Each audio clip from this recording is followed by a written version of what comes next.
The story opens by throwing us into an alternate timeline in the year 1600 AD, exactly 10 years after Oda Nobunaga successfully unified Japan. But this isn't the history we know from the textbooks. Instead, this world is consumed by a single ultimate question: who truly stands as the strongest martial artist in all of Japan? The stage is set at the Grand Osaka Castle, where a massive query hangs over the country, promising that the definitive answer is finally about to be revealed. Inside the grand halls, the unmatched swordsman Yagyu Munenori is making his way through the corridors after receiving an unexpected direct summons from Nobunaga himself. Walking alongside him is Tokugawa Ieyasu, who can barely contain his nervous sweat. Ieyasu warns Yagyu to step carefully during this audience, cautioning that these days, nobody even knows where Nobunaga's metaphorical reverse scale lies, meaning one wrong move or word could trigger absolute destruction from the ruler. As they enter the main hall, the sheer scale and ominous atmosphere of Nobunaga's chamber takes center stage, adorned with intricate dragon carvings, skull motifs, and endless rows of flowers. Waiting inside are Japan's most powerful warlords, including heavyweights like Toyotomi Hideyoshi, Shibata Katsuie, and Maeda Toshiie. The air in the room is suffocatingly tense, with even these legendary figures visibly sweating as they prepare for the ruler to make his appearance. The excitement reaches a fever pitch as Mori Ranmaru steps forward with a fan, announcing the arrival of the ruler and instructing everyone to bow their heads. A terrifying aura spills out from the pitch-black doorway before Oda Nobunaga finally steps into the room. His overwhelming, monstrous presence instantly fills the hall, locking every powerful lord in a state of absolute tension as the grand audience begins. Sitting atop a throne adorned with human skulls, Oda Nobunaga, known as the Demon King of the Sixth Heaven, drops a bomb on his gathered retainers. He announces that his reign as the Eagle is drawing to a close, and it's time to pass on control of the entire country. However, instead of simply handing power down to his son or his most loyal retainers, Nobunaga dismisses those traditional options as pure trash. What he truly craves is blood, struggle, and a masterful slaughter. He declares a battle royale for the nation. Each retainers must bring forth their absolute strongest martial artist, and whoever wins this brutal tournament on their lord's behalf will be granted total rule over Japan. The entire room is left in absolute shock, unable to believe that the future of the nation is being gambled on a bloody fighting contest. Not everyone is willing to sit back and accept this madness, though. Shibata Katsuie snaps, standing up to directly object to the plan. He argues that after 10 long years of peace, starting such a tournament will drag the nation right back into total war. But before he can even finish his sentence, Ranmaru effortlessly hurls a heavy metal fan straight into Shibata's face, instantly crushing his features and knocking him to the floor. As Ranmaru casually praises his masked bodyguard and reminds the room that Nobunaga's word is absolute law, a cold silence falls over the hall. Ranmaru looks out over the terrified crowd and asks if anyone else has objections. And seeing the brutal price of speaking out, not a single lord dares to make a sound. With no one daring to challenge the Demon King, the lords bow in silence as Nobunaga officially christens this grand tournament as the Tenkaichi, the ultimate battle to decide the nation's next ruler. Meanwhile, Tokugawa Ieyasu is sweating bullets, realizing that to survive this political nightmare, he needs to enlist the help of a specific legendary warrior, and he needs to reach him immediately. 10 days later, official word of the Tenkaichi tournament spreads like wildfire across Japan, reaching Otaki Castle. The retainers inside are in utter disbelief that the fate of the entire country is being decided by a, quote, mere martial arts game, and they desperately try to track down their lord to break the news. But to their complete frustration, they find him out partying yet again. When an advisor finally tracks him down, we see the lord of Otaki Castle, Honda Tadakatsu, lying around half-naked, chugging giant wooden tubs of sake alongside dancers and musicians. His advisor chews him out for his total lack of self-awareness and dignity, lamenting how a former legendary general, once revered for leading his men to victory against any foe, has fallen into total laziness and corruption during these 10 years of peace. Yet beneath Honda's slovenly, drunk exterior, there's an underlying sense of profound boredom. Peace has left a warrior like him completely unfulfilled. But the second the advisor mentions that he brought a direct letter from Tokugawa Ieyasu, Honda's mood instantly shifts, catching his attention as the tides of war begin to pull him back in. As Honda Tadakatsu reads through Ieyasu's letter, chaos suddenly erupts. Panic breaks out as a terrifying beast crashes into the courtyard. It's the Black Kabuto, a monstrous, rampant bull known for wreaking havoc whenever outdoor festivities take place. The attendants scatter in pure terror, screaming for Honda to run for his life. But instead of fleeing, Honda stands his ground right in front of the charging beast. Looking down at the letter one last time, Honda reflects on Nobunaga's insane plan to stake the nation on a martial arts tournament. A wild, feral grin spreads across his face as he admits that if Nobunaga has gone mad, then so has he. In a display of raw, inhuman strength, Honda grabs the massive bull by its horns mid-charge, completely halting its momentum and slamming the giant beast onto its back. Watching his lord flex a body as hard as diamond and overpower a wild monster effortlessly, the advisor realizes Honda never lost his edge. He was just waiting for a real challenge.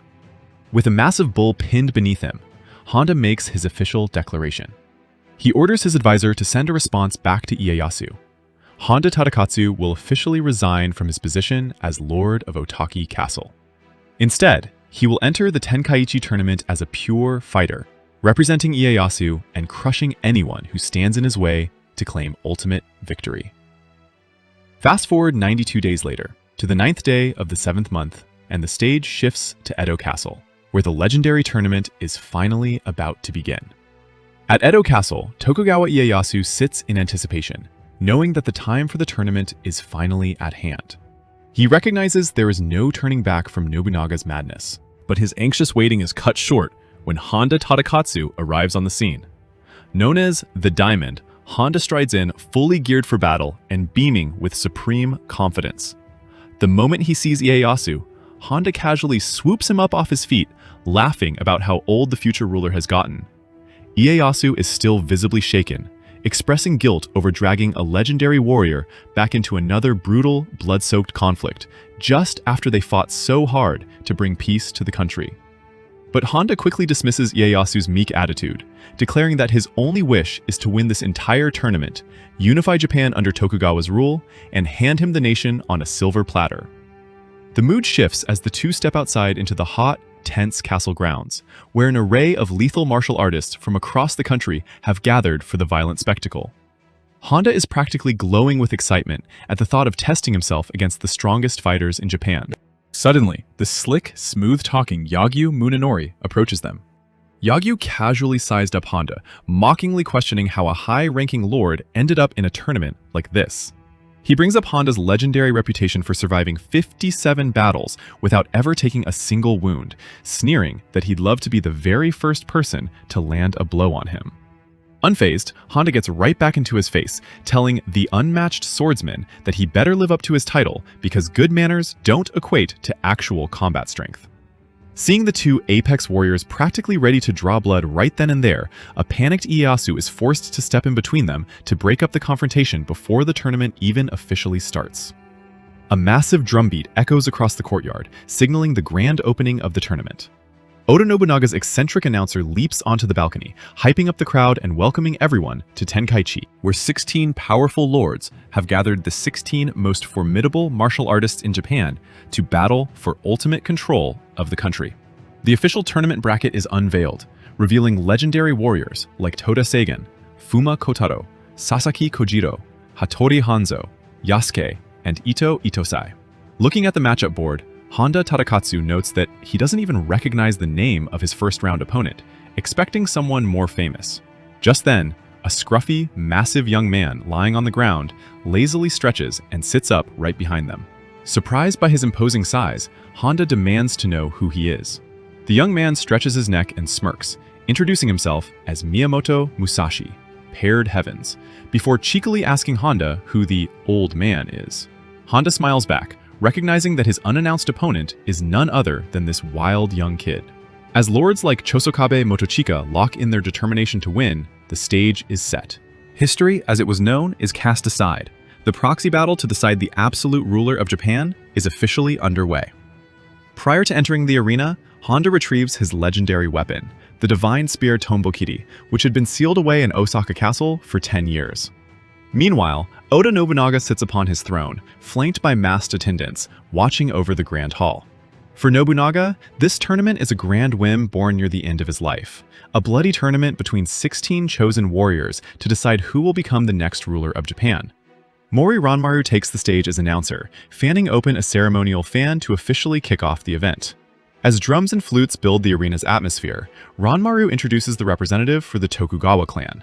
Echoing a famous historical praise, Ranmaru declares that two things are far too great for Tokugawa Ieyasu to handle: the refined principles of the Tang dynasty and the warrior known as Heihachiro, Honda Tadakatsu.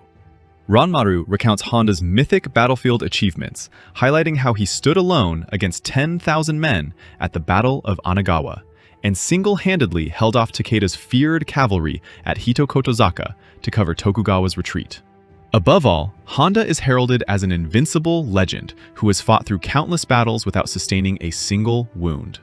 Holding Tombokiri, Honda strides forward into the arena, fully embracing his title, the Diamond, as he pump-ups Tokugawa Ieyasu for the grand upheaval ahead.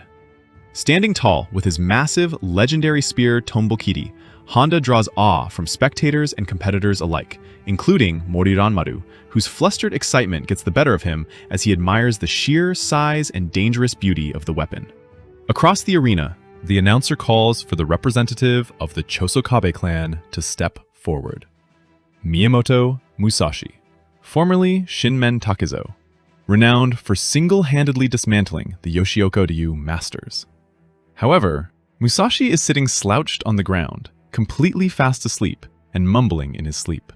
His father, Shinmen Munisai, and Chosokabe Motochika look on in utter embarrassment and panic, dreading Nobunaga's wrath if Musashi disobeys tournament decorum.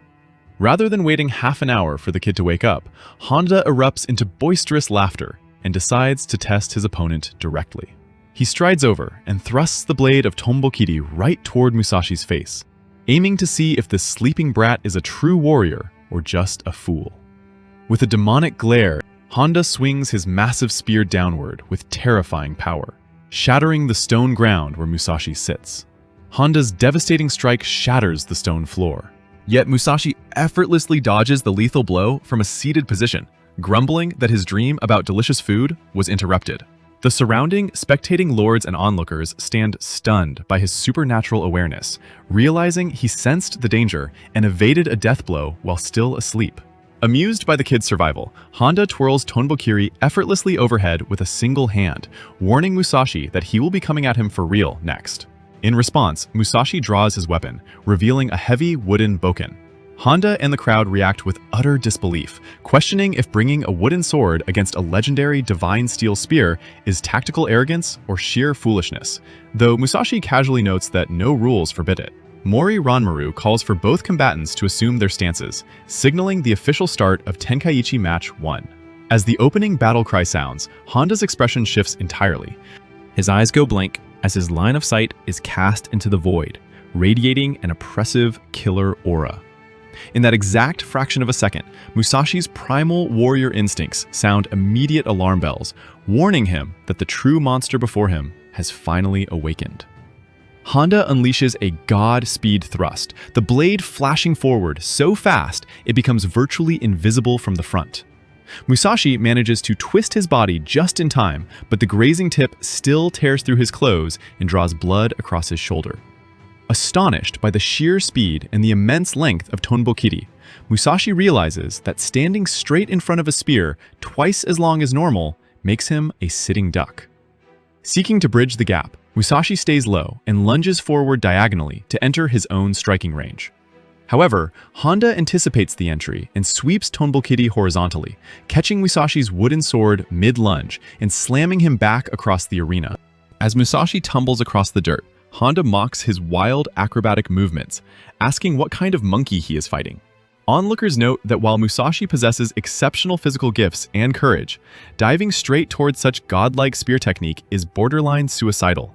Honda Tadakatsu's physical form is described as a national treasure, a man possessing the body of a Neo, superhuman strength capable of throwing a giant bull, and eyes that perfectly measure spatial distance. On the battlefield, incoming arrows, bullets, blades, and waves of enemy soldiers were rendered entirely meaningless before his absolute defense. Musashi pushes himself back up, facing a living fortress that has never been breached. Honda Tadakatsu combines a Neo's body, farsight, and the legendary Great Spear into an impenetrable defense. Grounded firmly on the arena floor, he aims Tanbokiri directly at Musashi, leaving no openings as the young swordsman searches for a way to break through. Honda's domain reveals itself as the impenetrable Vajra Forbidden Territory, an absolute defense where invading his range invites instant death. Onlookers tremble as they observe the martial perfection that kept Tadakatsu completely unscathed through countless brutal battlefields. A space so absolute that not even a god could cross it. Sweat drips down Musashi's face as the overwhelming pressure of the long spear settles in, forcing him to admit to himself just how terrifying the situation is. Yet, despite the mortal danger, something inside the young swordsman shifts. On the verge of death, his eyes wide with adrenaline and a wild grin spreading across his face, Musashi begins to see through Honda's spear technique. Rather than backing down, Musashi prods relentless at the absolute limits of his superior opponent, using the life-or-death pressure to rapidly adapt and evolve his martial arts. Dashing forward once again, he reads the trajectory of Tombokiri with razor-sharp precision and executes an impossible dodge, slipping past the lethal tip in a flash. Spectators gasp in total shock as Musashi penetrates the untouchable domain, closing the distance instantly to bring his wooden sword into range. Musashi catches Honda's spear blade right against the side of his own neck, grinning wildly as he realizes he has finally grabbed hold of the weapon. Recognizing the trap, Honda tries to use raw, overwhelming force to pin Musashi down, but the young swordsman seamlessly moves with the flow of power instead of fighting it. Sliding along the spear shaft at blinding speed, Musashi leaps directly into Honda's personal space and delivers a crushing strike to the veteran general's shoulder. The entire arena freezes in absolute shock as blood sprays from Honda Tadakatsu, the invincible warrior who fought in 57 battles completely unscathed, has finally been wounded. Exhilarated by the clash, Musashi shouts that the battle is fun, while his father privately admits that his son's monstrous evolution has completely exceeded even his highest expectations. However, the triumph is short-lived. As Musashi lands back on his feet, he looks down to discover that the force of his strike has completely shattered his wooden bokken. With his bokken destroyed, Musashi calls out to his father, Munisai, asking to borrow his katana. Scolding his son for not carrying a real blade in the first place, Munisai tosses his weapon over. Catching the sword and unsheathing the gleaming steel, Musashi flashes a bloodthirsty, ecstatic smile, visibly thrilled by the thrill of battle. Watching his son, Munisai mentally reflects on the past, remembering a time 14 years prior, when a young Musashi, then named Takezo, seemed destined for anything but the path of a warrior. As a toddler approaching 3 years old, Takezo was a crying child who had never spoken a word or walked on his own 2 feet, leading his father to mournfully accept that the boy would never master the way of the sword. That perception shattered during a walk near their home, where they came across a dead samurai lying in the grass, alongside a discarded, heavily chipped katana. While Munisai lamented the fallen warrior's dishonorable death, 3-year-old Takezo silently stood up on his own legs for the very first time, walked over to the corpse, and pulled the heavy steel blade from the dirt. Panicked that his toddler would hurt himself, Munisai rushed to grab the weapon, only for the child to swing the heavy sword with terrifying instinct. In that single split second, Takezo slashed his father's arm, speaking his very first word, katana, with a chilling, sinister smile as blood dripped onto his face. It was the exact moment Munisai realized his son was not slow, but a born monster whose true soul could only be awakened by the thrill of lethal violence. Munisai continues reflecting on his son's origin, realizing Musashi was born with a monstrous, natural talent for swordsmanship. Following that first encounter as a toddler, young Musashi kept a blade at his side during every aspect of daily life, playing, sleeping, and training, until the discipline became an extension of his body. By age 11, Musashi's skills surpassed even Munisai, a master once praised by the shogun Ashikaga Yoshiteru. Yet, as Musashi traveled on a journey of self-discovery, he found no opponents capable of pushing him. Depressed by the realization that no rival existed to challenge his strength, he ultimately discarded his weapons, letting his potential lie dormant out of sheer boredom. Back in the arena, the spectators erupt in disbelief as Munisai openly thanks Honda Tadakatsu for waking the sleeping monster within his son. However, Musashi is not the only one transformed by the clash. Laughing loudly, Tadakatsu admits that decades of surviving battles unscathed made him complacent. But being wounded by a young warrior has reignited his true combat spirit. With an aura like hellfire radiating around him, the general readies his spear once more, eager to feast on the thrill of a real fight. Reinvigorated by his opponent's strength, Musashi declares that using Honda as a springboard will allow him to push past his limits and become the strongest warrior alive. The spectators watch in awe as Musashi's previous calm demeanor vanishes, replaced by a suffocating, lethal, killing intent. An official in the crowd frantically screams for the match to speed up and show blood, pushing the intensity of the arena to a boiling point. Musashi makes the first move, lunging forward at extraordinary speed. In response, Honda unleashes his 100-fold spear lightning burst, a thrust attack even faster than his previous strikes. However, Musashi has already seen through the trajectory of Honda's spear. Ducking under the attack without losing an ounce of momentum, he continues his charge. Sensing the incoming threat, Honda pivots, bringing his massive spear shaft down from above in an attempt to crush Musashi under sheer physical force.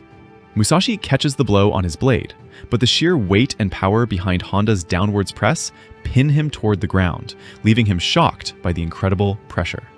Pinned down under Honda's overwhelming physical weight, Musashi realizes he will be crushed to death if he stays on the defensive.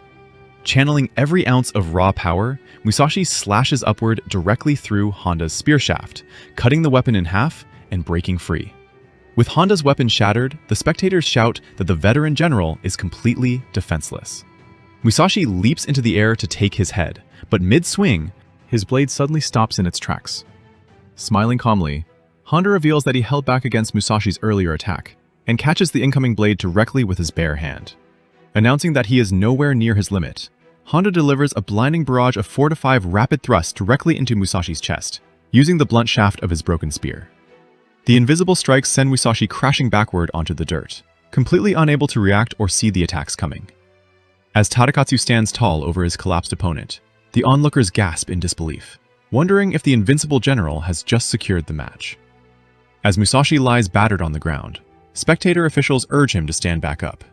Bleeding and struggling to breathe, Musashi reaches out his hand, requesting his companion to pass him his companion blade, the wakizashi. For years, dual wielding was Musashi's dormant secret technique. Fueled by the nourishment of facing a truly formidable opponent in Honda Tadakatsu, his monstrous talent begins to evolve at an explosive rate. Rising to his feet, Musashi draws both his katana and wakizashi. The spectators watch in absolute shock as he unveils his iconic two-sword style, Niten Ichi Ryu. Bloodied yet grinning with sheer thrill, the 16-year-old prodigy readies himself to cut down the giant tree before him and surpass the legendary commander. Witnessing Musashi draw a second blade, the spectating lords and master swordsmen, including Oda Nobunaga, Tokugawa Ieyasu, Shinmen Munisai, and Yagyu Munenori, react in utter disbelief and intrigue. Honda Tadakatsu initially questions if this hasty dual-wielding setup is merely a desperate bluff, but his survival instincts instantly warn him that this form represents Musashi's ultimate combat potential. Refusing to back down, Honda lunges forward to crush his opponent. Utilizing his shortened, lighter, broken spear, Honda unleashes a blinding thrust that launches forward with the velocity of a cannon shot. Despite the overwhelming speed, Musashi reacts in the nick of time, employing his technique Twin Heavens, Dragon's Crushing Descent, to parry the deadly attack downward using both swords.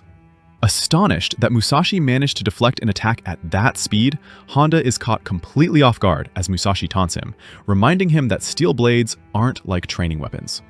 Immediately following his downward deflection, Musashi flows directly into an upward counterstrike, Single Heaven, Dragon's Reverse Ascent, slashing upward and slicing through Honda in a dramatic turn of the match. Following Musashi's upward counterstrike, Honda Tadakatsu stands stunned as blood gushes from his newly slashed chest.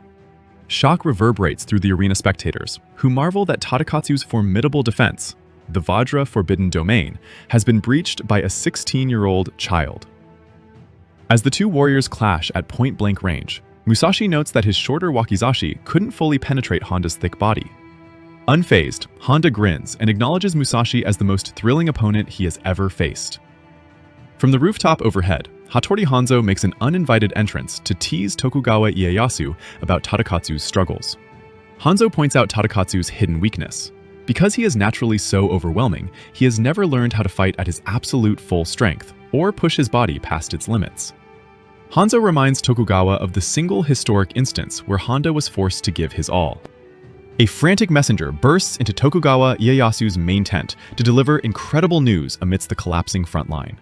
Out on the battlefield, a young Honda had single-handedly plunged into the 10,000-man Asakura army to turn the tides of the slaughter. Driven purely by an overwhelming will to protect his lord, Tadakatsu pushed his body past every physical limit, unleashing an unimaginable level of raw power that shattered the enemy's formation and inspired the trembling Tokugawa troops to fight back. That legendary day at Onagawa was the one and only time Tadakatsu ever truly gave his all. And now, 30 years later, facing Musashi's explosive evolution and lethal dual-blade technique, the dormant monster inside the undefeated commander is finally forced to awaken once again. When pushed into extreme life-or-death situations, Tadakatsu's body heats up to the point of emitting visible steam, elevating his physical strength, judgment, and reaction speed far beyond human limits. As his muscle density expands and radiant steam pours off his skin, the spectating lords react in awe at the return of Tokugawa's ultimate weapon. Tadakatsu assumes his full, brilliant, hardened body state, promising Musashi a proper burial in Otaki before ordering him to die in peace. Far from intimidated, Musashi grins, praising the old veteran for still being able to kick into high gear. With the tension in the arena reaching a fever pitch, both fighters exchange a final, mutual acknowledgement of respect for the battle, setting the stage for the definitive final blow. Acknowledging that Musashi's rapid growth ends here, Honda Tadakatsu explodes forward with an astonishing burst of speed. Musashi barely reacts as Tadakatsu unleashes a blinding flurry, Tempest Strike, overwhelming Musashi's guard and pushing him back. Frustrated that his dual blades cannot keep pace, Musashi is forced onto the defensive, as Tadakatsu's relentless momentum drives him into a corner. Capitalizing on Musashi's hesitation, Tadakatsu leaps high into the air, mocking Musashi for lowering his guard, before unleashing a crushing downward blow. Boulder Strike.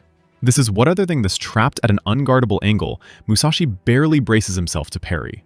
The sheer weight of Tadakatsu's inhuman strength smashes down, astonishing the spectating lords as Musashi somehow manages to absorb and deflect the downward strike.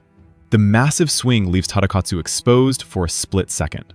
Spotting the opening, Musashi locks eyes with his opponent, only to vanish instantly from Tadakatsu's sight, leaving the veteran warrior shocked as Musashi maneuvers for a counter.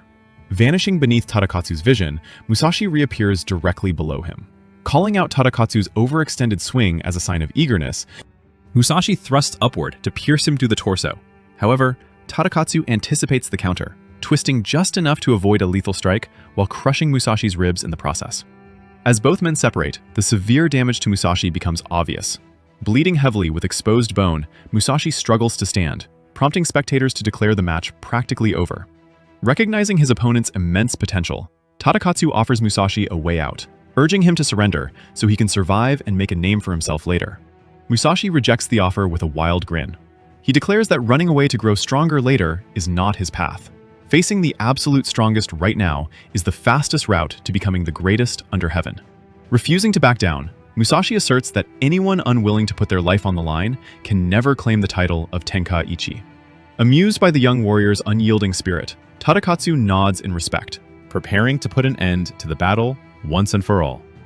Tadakatsu joins his hands in prayer, declaring he will send Musashi straight to hell as the Heart Sutra echoes quietly through the hall. Finishing his prayer, the Neo levels his spear, stepping into his final, absolute stance. In response, Musashi shifts into a bizarre, quadrupedal stance that sends a chill through the arena, a posture completely alien to traditional martial arts that radiates the heavy scent of death. Spectators look on in bewilderment, while Tokugawa reminds Tadakatsu to keep his guard high. Remembering his oath to Ieyasu to win at all costs and return alive, Tadakatsu steels his resolve, vowing that the title of Tenkaichi belongs to him alone. As a falling feather hits the ground, Musashi moves a fraction of a second ahead of Tadakatsu. Utilizing a low, crouched start similar to a modern track runner, Musashi converts gravity into pure propulsive force, executing the fastest initial step in human history. He blurs across the arena at terrifying speed, leaving Tadakatsu shocked by both his sheer velocity and what comes next. Tadakatsu watches as Musashi makes himself as small as possible during his charge, recognizing that despite the low profile, his spear can strike down even birds in flight. Musashi leaps straight into the air to dodge the incoming thrust, revealing his true strategy. He charged at full speed specifically to restrict Tadakatsu's target area and lure him into an easily readable, instinctive attack. Pushing his broken body to hold together for one last effort, Musashi prepares to deliver his final blow. However, with incredible mastery, Tadakatsu draws his spear back mid-thrust with just a quick flick of the wrist, catching Musashi entirely off guard as the shaft strikes him. In that split second, both the genius and the Neo realize this moment will decide the fight. Screaming at the top of their lungs, they collide in a final exchange. The spectating lords cry out their names as a massive spray of blood erupts across the arena, leaving the ultimate outcome hanging in the air. The climax of the first match reaches its absolute peak as both fighters clash in a split second of pure survival. In the minds of both Tadakatsu Honda and Miyamoto Musashi, the exact same ending plays out. Tadakatsu willingly sacrifices his left arm to Musashi's blades in order to drive his spear straight through the swordsman's heart. Tadakatsu accepts this horrific trade, resolved to pay any body part necessary to secure victory for Ieyasu. But he realizes that mere victory for his lord isn't enough. He must unleash a thrust so fast that Musashi cannot possibly react.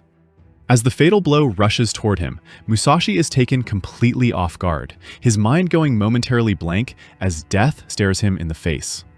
Yet, driven by sheer extraordinary instinct, Musashi reacts without thinking. Catching the incoming shaft of the legendary spear Tombokiri between his two blades, he applies crushing force and shatters the spearhead to splinters mid-strike. With Tadakatsu's main weapon destroyed in an instant, Musashi's momentum carries him forward through the opening, delivering a decisive, lethal slash across the Neo's body as the spectators watch in utter shock. Musashi's final blow tears deeply across Tadakatsu Honda's chest, spraying blood as the arena falls completely silent. A stunned silence grips the watching lords as Tadakatsu drops to his knees, his broken body finally giving out in a pool of his own blood. Musashi, barely holding himself together, drops his sword and collapses nearby, disbelievingly asking Tadakatsu why he didn't simply sacrifice his left arm to secure the killing blow. Tadakatsu quietly explains that winning at the cost of an arm would leave him unable to survive the rest of the Tenkaichi tournament. He reflects that anything less than reaching the absolute peak is worthless to a warrior, though he softly admits he might just be making excuses for missing his chance. Looking over at his defeated opponent, Musashi simply acknowledges Tadakatsu's incredible strength, before Tadakatsu spits up a final spray of blood, whispering an apology to Gramps Tokugawa Ieyasu as he passes away. Overcome with grief, Ieyasu rushes onto the arena floor, weeping and shouting Tadakatsu's name. However, Oda Nobunaga's cold, imposing voice suddenly cuts through the air, sternly warning Ieyasu, referred to as Takechiyo, not to ruin the entertainment. Nobunaga ominously declares to the entire audience that anyone who dares put a damper on this deathmatch will not be spared, leaving the room paralyzed in quiet terror. A squad of Nobunaga's matchlock gunmen marches into the arena, leveling their rifles directly at Tokugawa Ieyasu. Despite his retainers screaming for him to fall back, Ieyasu stands firm, shouting that as Tadakatsu's lord, it is his duty to stay by his side in his final moments. From the shadows, Nobunaga gives the order to open fire, forcing Ieyasu to watch in terror as the gunmen pull their triggers. In a final, selfless move, the dying Tadakatsu uses the last bit of his strength to stand up and shield Ieyasu, taking the full barrage of gunshots directly into his own back. Musashi and the spectating lords watch in disbelief as Tadakatsu absorbs the lead bullets, reflecting inwardly that he could never truly adapt to a world without war after Nobunaga unified the country, but felt grateful that Ieyasu always relied on him.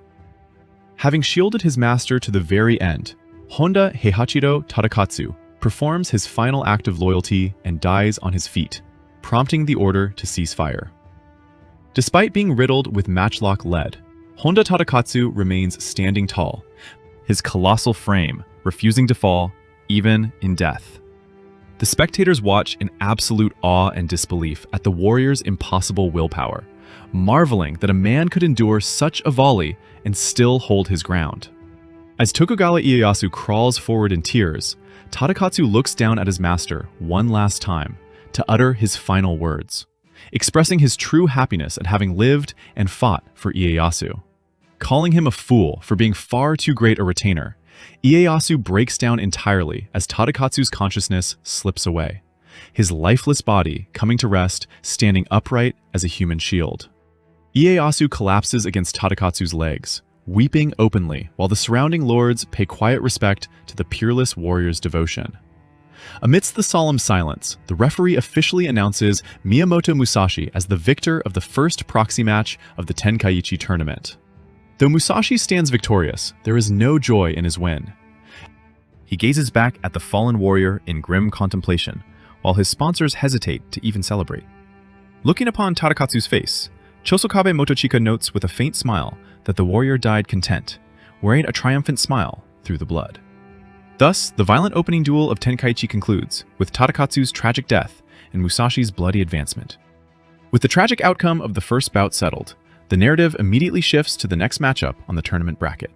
The second fight of Tenkaichi's first round pits the deadly female ninja Fuma Kotaro against the weathered master swordsman Todaseigen.